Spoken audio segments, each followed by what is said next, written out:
Is it just me to remember the time in New Zealand history where people actually listened to you? Businesses, MPs, the police, officials, they used to actually listen to you. Remember a time when you could actually go into places like the old telecom and talk to a person face to face about their service and about any issues and resolve them face to face, and then they phased that out. And now you have to go online, or you have to email, and it becomes so easy for people just to hang up on you or treat you with disrespect or without any value. Have you noticed that this has crept into other places in society too as well, where people don't listen to you anymore? Your MPs, your local council, you might email people, call them, and they just ignore you, stonewall you, turn their back to you without listening. I've noticed this in the New Zealand Police Force too, and I think maybe this is even part of their training of people management. If you are out somewhere and there's an issue and you try to stick up for yourself and have a conversation with a police officer, they literally turn their back to you, literally stonewall you and send the message that we're not going to listen to you, we're not going to engage with you. So this has become somewhat of a cultural development now in our society, and what that really is all about is that unless someone needs you or thinks you might be useful, they seem to think that you're basically worthless and not worth listening to, so they turn their back, whether it's a company, a business, MPs, local council, police or other officials. There's this predominant practice now of just not listening to you and engaging with you as a means of perhaps people management. What's this about? This is about devaluing humanity. This is about devaluing human life. This is about invalidation of people, that they are human beings of worth and value and deserve for that alone, because they are a human being made in God's image, of innate intrinsic worth that they deserve to be listened to be acknowledged, to be validated, to be recognized.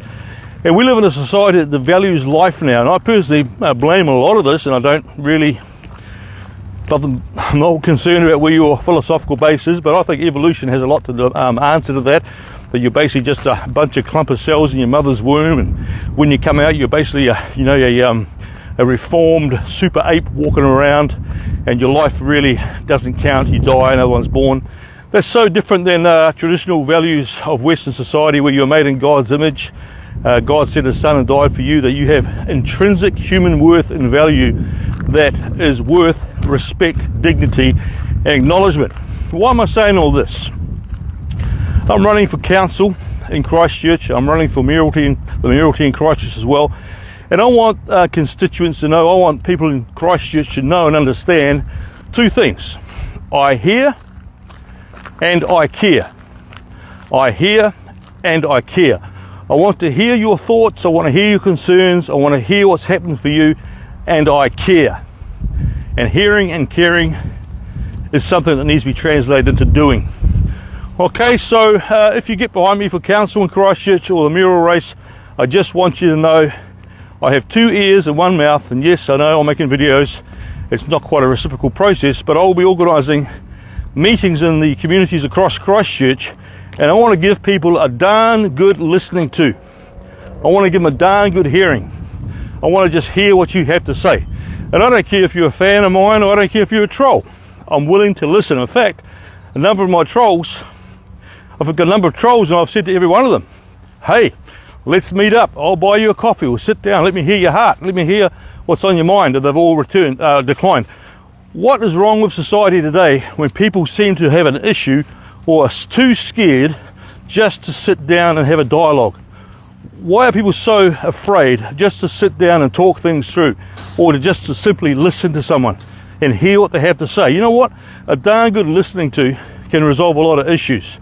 And what escalates tension and conflict and hatred and strife is when people stonewall you and have stopped listening to you, like our New Zealand government, like our council officials, like our MPs in Parliament, like local businesses, and sadly perhaps even families. People have somehow got to the point where love has been so much lost that people don't value people enough just to sit down and talk and listen to them. That's not me. I hear, I care, I love you.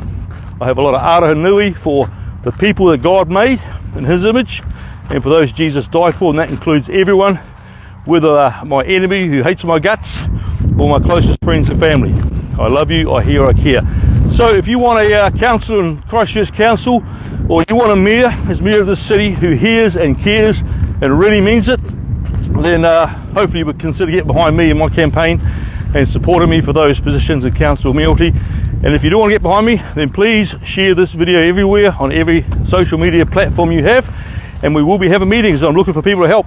I'm not an admin guy, I'm not a finance guy, so if you have skills in marketing and admin, organisation and things like that, I'd love to hear from you, and I really value your support. Anyway, that's it for me. This is a campaign broadcast, so I better give the authority line. Carl Bromley, 39 Briarmont Street, Avondale, Christchurch. Take care, God bless. Talk to you later. Aranui, mā te wā. Bye.